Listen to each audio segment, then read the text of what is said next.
Hey everybody, welcome back to my channel. It's always a pleasure to see you here. As you can see right here on the screen, I have my YouTube recommendations. And what I want to do is look at number 2. The real life kill room. From MrBallen's. I want to add a disclaimer. So when I'm going to react to his video, but I want you to watch his video first. He's the artist, he's the creator. I want him to get all the credit because he's the one that actually puts the work in.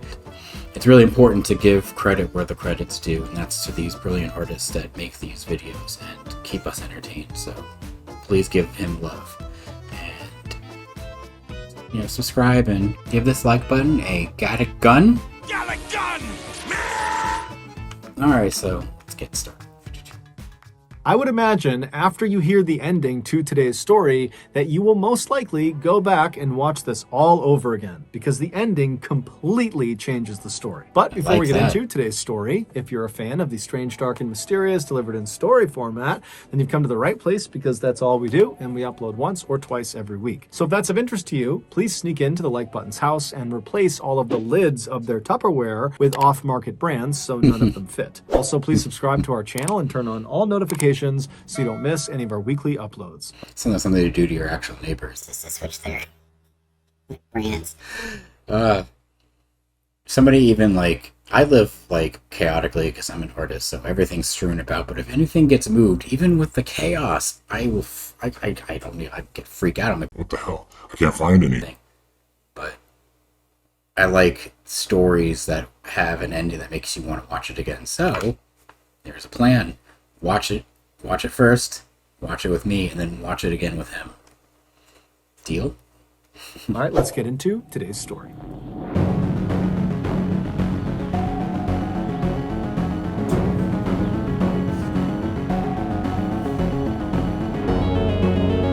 Oh wow, I just noticed. I'm gonna shut up, but I just noticed. This came out 11 hours ago. So, brand new video.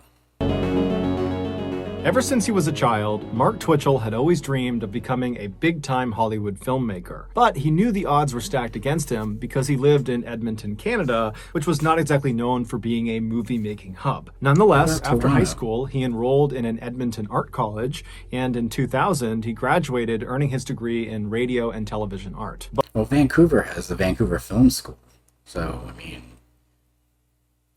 I actually wanted to go there for animation. But after college, despite utilizing his training to make several films, none of them generated any buzz beyond his friends and family, and so it seemed like his filmmaking career was turning into a bit of a dud. However, in 2007, Mark had a bit of an unintentional breakthrough. He had been a longtime Star Wars fanatic, and that year, he decided, purely as a passion project, he was going to write a script for a prequel to the Star Wars franchise. When he finished it and shared the script with some of his colleagues, they were so impressed with his writing, they said, Mark, you need to produce this into a movie. This is incredible. Right. And so Mark, who was totally amazed at this unbelievable feedback he was getting, decided, you know what the heck, I will produce this movie. And so he began sending his script out to different actors and actresses to see if they might be interested in playing a role. And amazingly, one of the original Star Wars actors, Jeremy Bulloch, who played Boba Fett, he read the script and he was so impressed by it that he agreed to play a role in Mark's film. And that's insane. That's amazing. Holy crap. Sorry, I get a little excited about stuff like that because I was an animator, and yeah, you don't get a lot of support when you're an artist. I was in film for a while too, and my writing was fine. Actually, I wrote a lot of kids' stories, so that's where I excelled. But I used to write stories about friends and stuff, and you need to be a writer. And then unfortunately, you don't use it, you lose it. So I haven't used it in a while, and I can't. I'd be lucky if I could spell the. So this passion project had quickly turned into Mark's biggest success yet. When the movie was finished, it did well, but it didn't propel Mark into Hollywood stardom. However, it did put him on the map as a bona fide filmmaker, and it showed him that if he just focused on making films about subjects he was already very passionate about, those films would be much more likely to succeed. And so in 2008, so roughly a year after creating the Star Wars fan fiction film, Mark decided to embark Mark on another film project around another passion of his, Dexter. Dexter was a very popular TV show about a fictional serial killer whose name was Dexter. It's a good and show. The way Dexter would kill his victims is he would lure them into these small rooms, which he called kill rooms. And inside of them, basically every surface, the ceiling, the walls, the floor, were all covered in plastic sheeting to catch any of the blood. But he would kill. He was getting back at bad guys, though, because it was a revenge thing. So he was actually... That ending, oh man, that finale. I love John Lithgow. Holy crap. But I liked him in Third Rock from the Sun, not as a serial killer. I love him as an alien. It's one of my favorite shows. His victims, usually with a knife, and then afterwards he would dismember them and bag up their body, and he would roll up all this plastic, kind of collecting all the evidence, and then he would dump the plastic and the body into the ocean. Mark was obsessed with the show, and so it inspired him to make his next movie be about a killer too. Except instead of it being fiction like Dexter, he wanted his movie to be at least based on real events. Oh, and it God. just so happened, at the time he was thinking about doing this movie, there was this uncaught murderer terrorizing Edmonton, and so Mark decided the Edmonton killer would be his star. Mark would spend the next several weeks obsessively researching the Edmonton killer and his victims and establishing... You know that's a recipe for disaster. It's just a recipe for disaster. I can almost guess where this is going, and my stomach's turning. I'm squeamish, so I don't... Ugh. And cutting. Anything with cutting, it drives a freaking wedge up my spine. I just... Ugh. Establishing a clear timeline of what had happened with this case, and then after he felt like he had compiled every piece of information he possibly could, he used that research to concoct a 42-page first draft of his script. And as soon as he was done with that first draft, it somehow got leaked. And when it got leaked, the contents of this script were so shocking and so controversial that the script wound up in the hands of the Edmonton police. And when they read the script, they immediately recognized they had a big problem. They reached out to Mark and they told him under no circumstances can you turn this script into a movie. And then the police basically wiped this script off the face of the earth. Until he's caught, right? I mean, like, there's a lot of stuff there, so you don't want to do that because it would create copycat killers too. I mean, there's so many freaking bad things. Not only he hasn't caught yet, but you got copycat killers, you got leaked like information, or I mean, he researched and found it, but I would. Today, if you go looking for Mark's script online, you'll basically only find heavily censored versions of it. But recently, I got my hands on an uncensored version of this 42-page script. Now, I'm not going to literally read you this script. However, what I'm going to do is use the script's information to tell you Mark's highly controversial Edmonton killer story. As you listen, remember, this story is based on actual events. And so the victims' names and the information about them is real. Okay, here we go. Here we go. See, perfect time for an ad. If you manage a deskless You know why? Because I could probably go take a Tums. My stomach's gonna turn. My team and I, Alright, let's look at the script.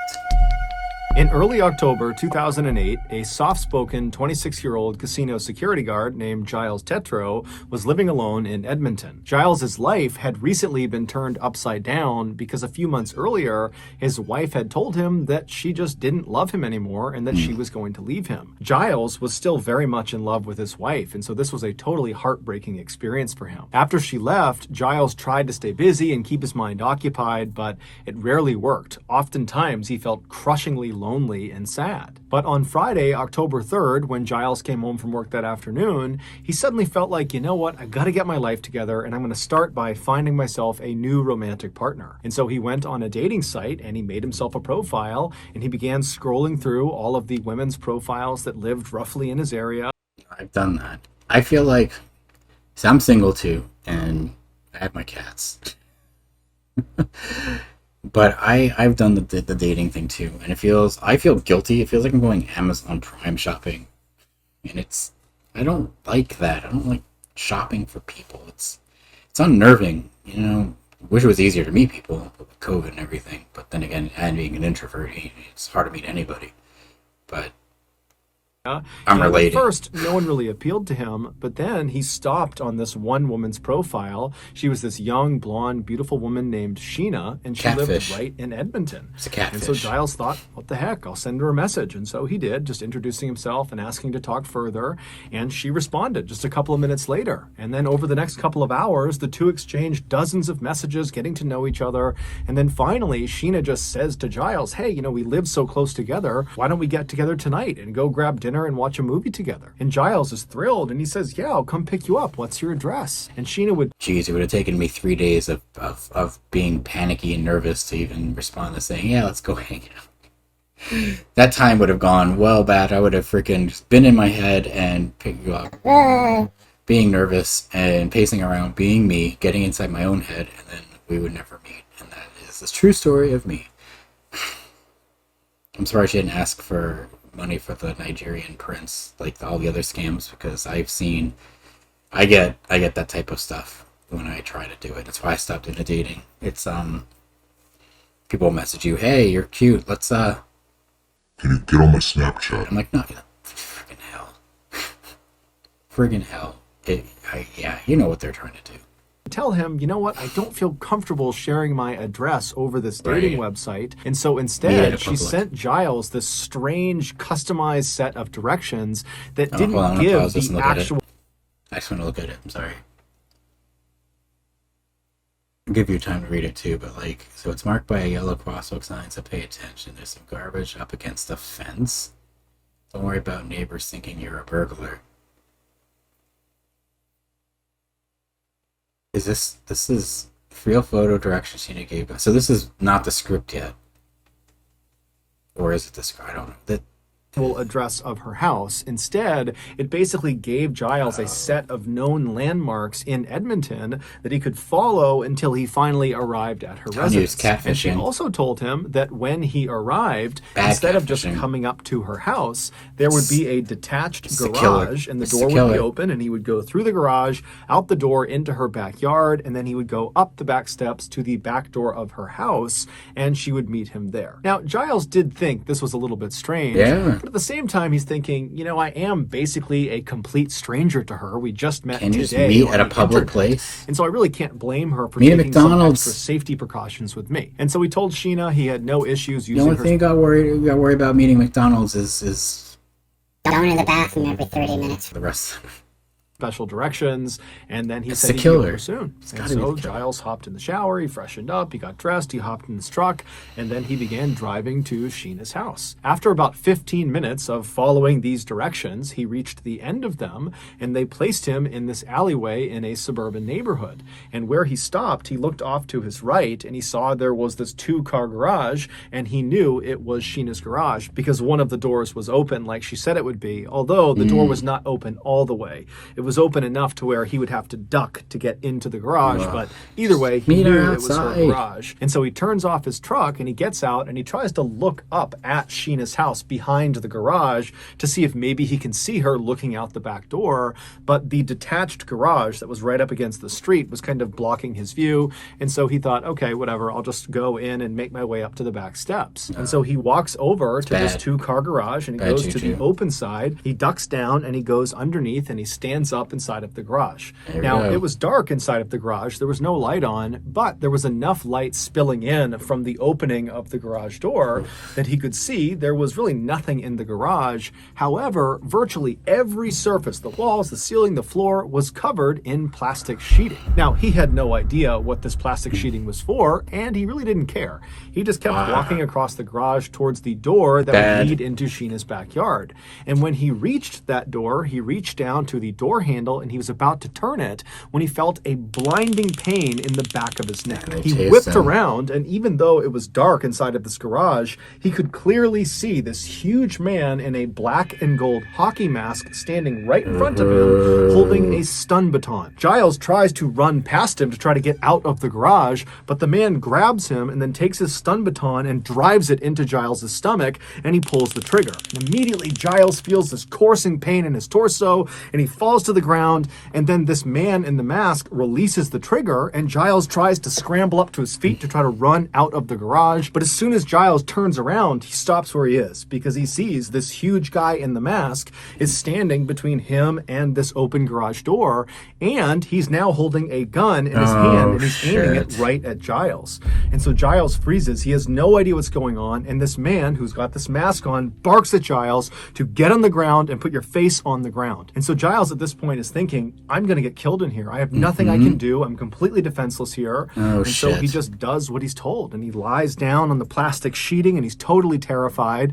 And this man walks over and he puts a piece of duct tape over Giles's eyes. And so as he's laying there blind and terrified, Giles becomes very emotional. He suddenly longs for his ex-wife and for his family and his friends. He wishes he could see them just one more time, and he knows he's not going to.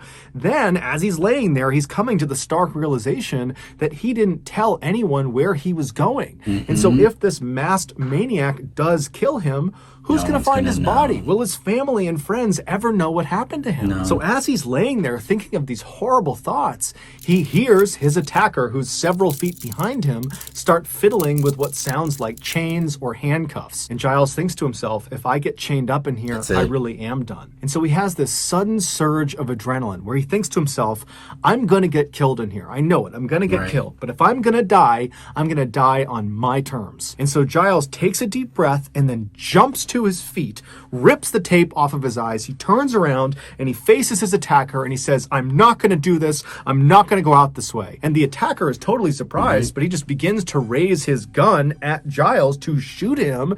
And Giles lunges forward and he grabs the barrel of the gun and he pushes it away from him. And as soon as he does that, Giles realizes something. The gun is made of plastic. It's fake. And so Giles is suddenly so confident, he grabs the arms of his attacker and he tries to kick the guy in the legs, but the attacker is so much bigger and stronger than Giles that he just headbutts Giles. Giles goes flying to the ground and his attacker jumps on top of him and begins punching him and slamming his skull into the ground. But Giles is so high on adrenaline, he can't feel any of the blows. All he's trying to do this whole time as he's getting pummeled is just find a way to stand up and run out of this garage. Just get out, escape. And amazingly, against all odds, he does manage in between blows to wriggle his way out of the attacker's grasp. But as he begins to run towards that opening in the garage door, the attacker grabs him by the jacket. And so Giles twists himself and he actually comes out of the jacket. And then he throws himself onto the ground and he rolls out of the garage. And as soon as he is free, he suddenly can't stand up.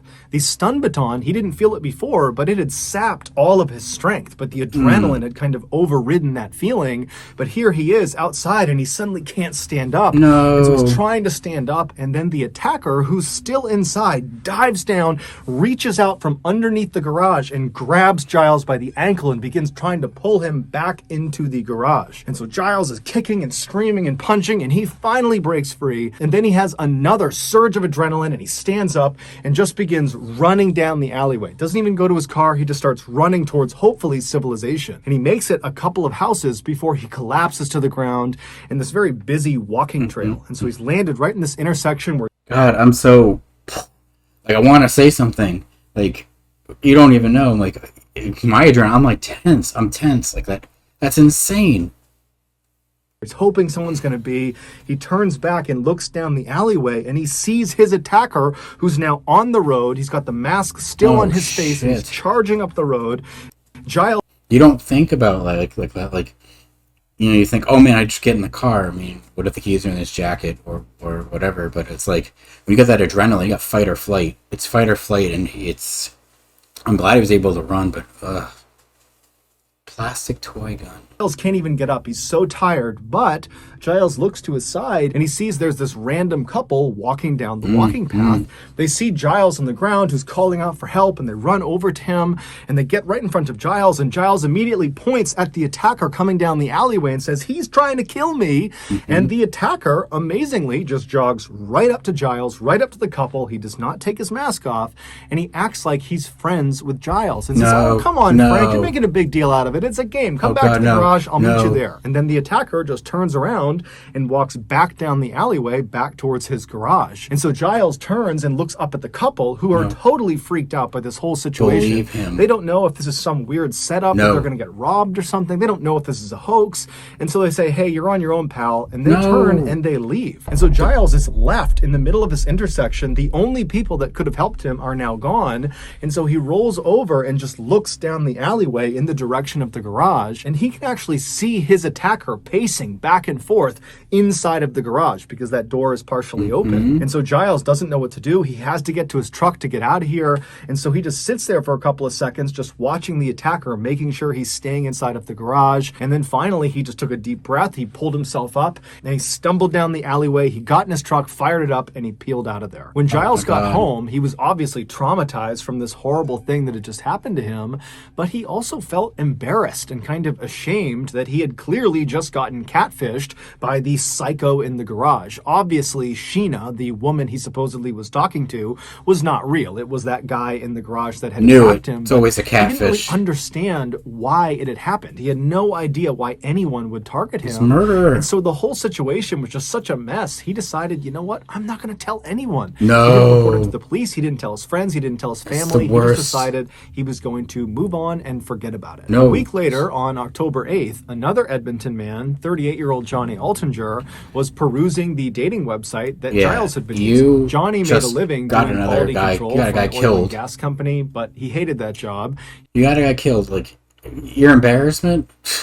There are worse things that happen. You watch Pulp Fiction. I mean, there are so much worse things that could happen. Just, bite the freaking bullet. You escaped, you're lucky, but now, holy crap, like, because you didn't say something, this guy's gonna get caught. Like, the evidence is right there. If he would have called the police, the guy couldn't have taken anything down from the garage. It would have been, like, pretty suspicious that there was some intent there. He much preferred to spend his time tinkering with his computers or his prized motorcycle. Johnny had lots of very close friends, when but you think romance of- was always something When you think of when he uses past tense had, that you eluded him. it's a So spoiler. that afternoon, Johnny, like Giles, was on this dating website to potentially find a romantic partner. And so as he was scrolling through all of these different women's profiles that lived roughly in his area, he wasn't interested in any of them until he stopped on this one profile of this beautiful young blonde woman named Jen, who lived right in Edmonton. And so Johnny was interested. He sent When her a there's the same message, picture. and very quickly she wrote back, and before long the two are chumming it up. And then eventually they actually agree to get together that night for dinner and a movie. But when Johnny asked Jen for her address, she would tell him that she's a paranoid person and she doesn't want to give him her actual address over this website. And so instead, she gave him a set of very strange directions that I relied want on to see this again. Turn right again at the yellow crosswalk sign into the alley. There's a couch and some other garbage I haven't had time to call the city about. I'll just leave the garage door partly open for you to sneak in through. That's so freaking sketchy. landmarks in Edmonton to guide him into her residence. I mean, I get it. There's that whole term of people being thirsty, and they like, okay, so I'm so desperate for a relationship, dude. There's absolutely no freaking way that I would do that. Come roll into my partially open garage. Meet at a public place. It's like, And she would tell Johnny, when you get here, go through the garage, the door will be open, go out the back door, go into the backyard, make your way up to the back of the house, and I will meet you at the back door. And so Johnny definitely thought these directions were very strange, but he was did really it eager to anyway. meet up with Jen, and so he really didn't care. And so he told Jen it was no big deal, he'd happily follow her directions, and then he hopped in the shower and he got himself together, and then before he left to go to Jen's house, he forwarded Jen's email that included her very strange directions. He sent those directions to one of his very close friends. Good idea. And he kind of jokingly included a message that was like, hey, if I go missing tonight, this is where I'm going. And then Johnny hopped in his car and he left. The directions brought Johnny to the same garage in the same alleyway that Giles had been to Smart, a week though. earlier. And when Johnny came to a stop in front of Jen's two-car garage with one of the doors partially open, he saw there were lights I would have done a safety call, like, with one of my friends, although my friends don't give a I could do it. They think I always be dramatic, but I'd be like, hey, if I don't answer the phone in 2 hours, call the police.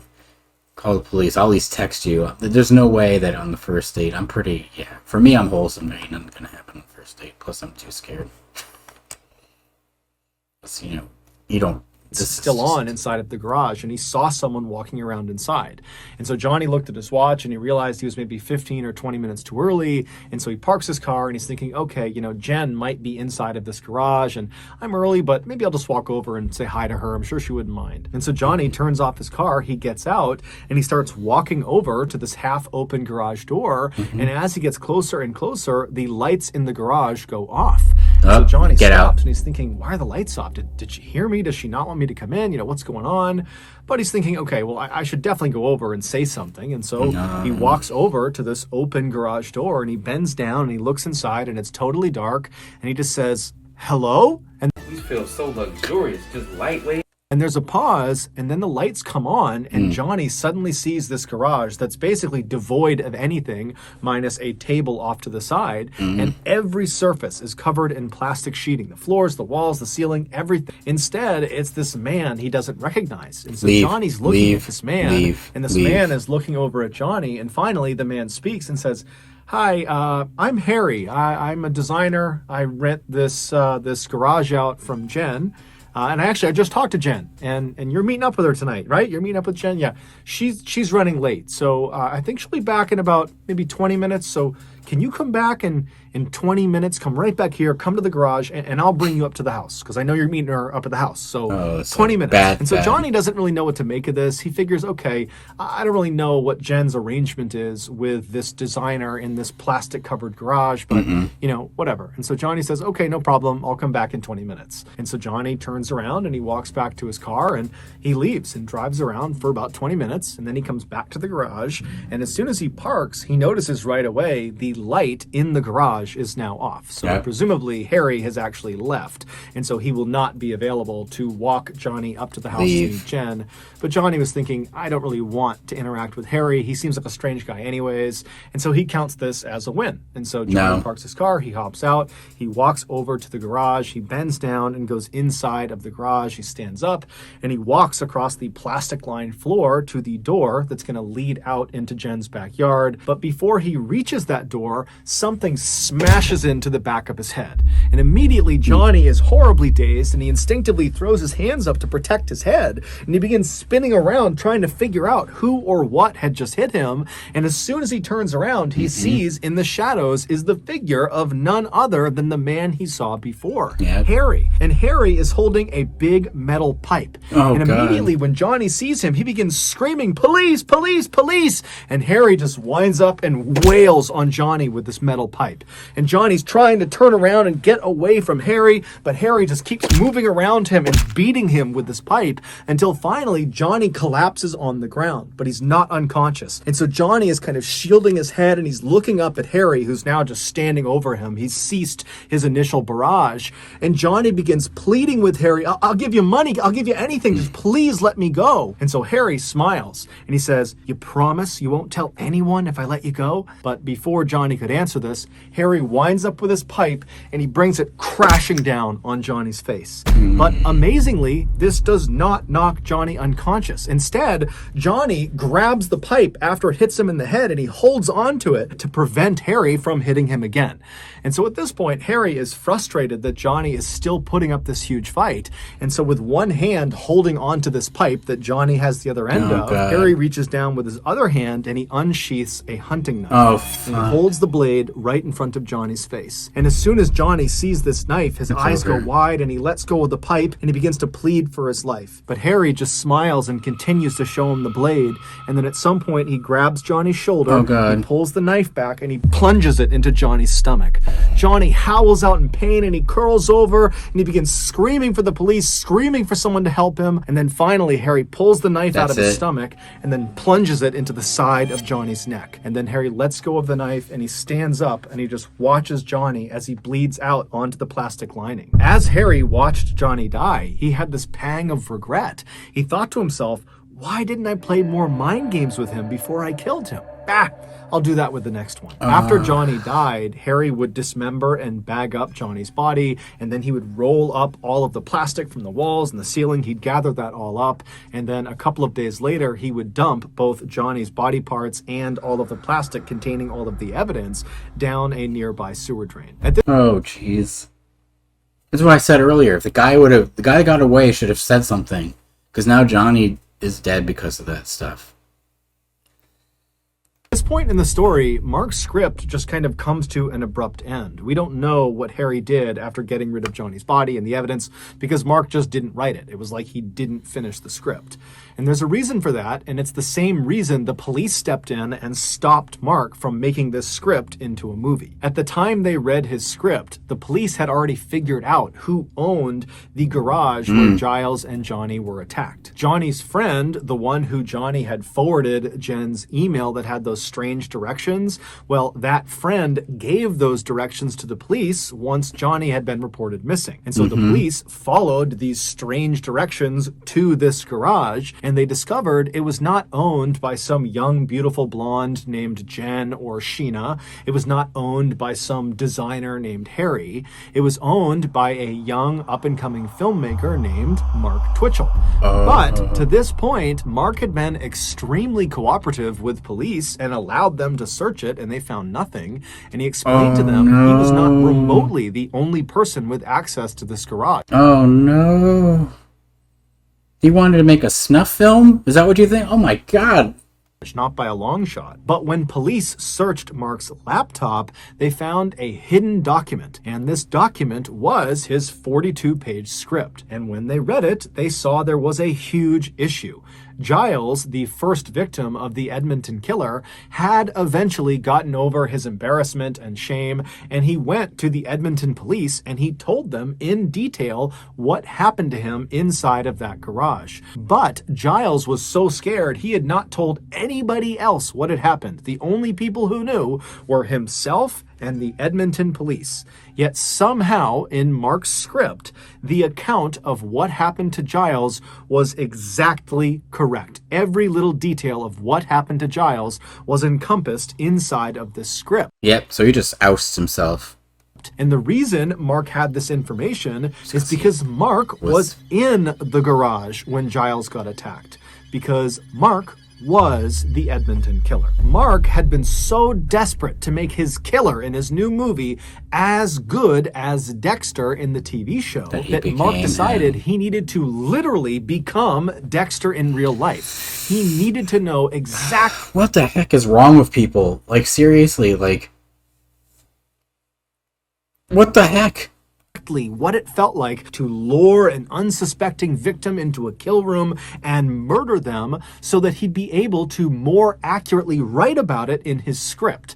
But he missed a very important part with Dexter. He was killing bad people. Like, he wasn't just randomly choosing people off the freaking street. So he became a psychopath murderer just... He believed this would put his movie over the top. It would be the... Oh, I'm not saying what Dexter was doing was good. I'm saying that his misconception is... most authentic killer movie ever, and it would be his ticket to Hollywood. And so after Mark used a fake dating profile to trap and then attack Giles, after that experience, he wrote about it, and that became his script. And then when he did the same thing to Johnny and then actually successfully killed and disposed of him, he sat down and wrote about that experience too and tacked it onto the end of the Giles attack. He was literally living his movie and writing the script in real time. The title that Mark gave his script was SK Confessions, which stood for Serial Killer Confessions. And that's exactly what the script was. It was a real confession. And based on the way his script just kind of abruptly ends without... Oh my god. I gotta take a second. I have to literally take a second. That is insane. That's insane. You threw it all away, man. Any sort of conclusion, it seems fairly obvious that Mark was planning to kill more people and then incorporate those experiences into this script. Ultimately, though, the script that was found by police was used to convict Mark of murder, and he is currently serving life in prison. So that's going to do it, guys. If you got something out of today's episode and you haven't done this already, please sneak into the like button. Yeah, I mean, I understand what he was saying because it's like the way it's told and written. You have to watch it. You're like, what the heck? I'm just dumbfounded. How in, how, ugh. House and replace all of the lids of their Tupperware with off-market over on TikTok. Anyway, follow him, subscribe to him, definitely. Like, yeah, this is worth watching. This is good. This is his most recent video, so I highly recommend. So please let me know if there's anything else you want me to watch. Honestly, I'm pretty shocked by this one. Just holy Moses. Anyway, if you could please take a look at more of my videos. Like help my algorithm go. I can't even talk. See, I'm not freaking befuddled. Please like and subscribe and help the algorithm, help me grow, and leave some comments in the comment section. I really want to hear from you. I want to know what you want, what you'd like to see, and what you'd like me to kind of look at. Remember, I'm super wholesome and shy, so anything that will help me kind of get over that, but don't overdo it. There's certain things I just can't stomach yet. I'll get there, but right now, yeah, this is pretty big stuff. All right, anyway, take care, everybody, and I hope to see you soon. Bye.